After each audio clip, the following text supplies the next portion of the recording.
No niin, seuraavaksi kerrotaan teille hieman Akun Pro-mallisarjasta. Näin vahvasti tehtyä kärryä ei ole vakiona kellään muulla ohjelmistossa. Meillä löytyy näitä heti varastosta.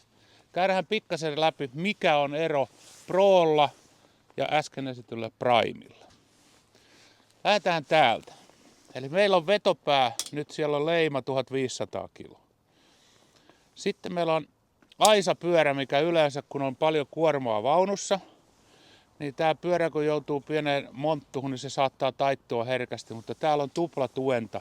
Sä voit täältä näin katsoa, niin täällä on tuplatuenta tälle aisapyörälle.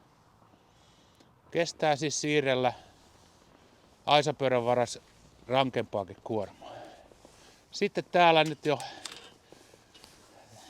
kaikki näkee, että täällä on tämmöinen erikoisvahvistus. Ja tämähän tarkoittaa sitä, että silloin kun tuolla on kova kuorma, niin siellä on koukulla on painoa ja täällä on painoa, mistä se kärry seuraavaksi sitten joustaa, niin yleensä se joustaa täältä lavan etureunasta ja aisa ottaa sitä kuormaa vastaan.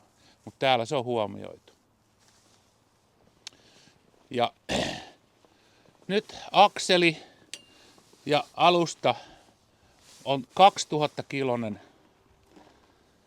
Ja sen näkee täältä ehkä parhaiten sitten sen eron, koska sitä on vaikea tuossa videolla huomioida, mutta täällä meillä on sitten jo 5-napainen, 5-pulttinen eikä napainen, niin vanne ja täällä on sitten se erikoisvahvistettu rengasvakion.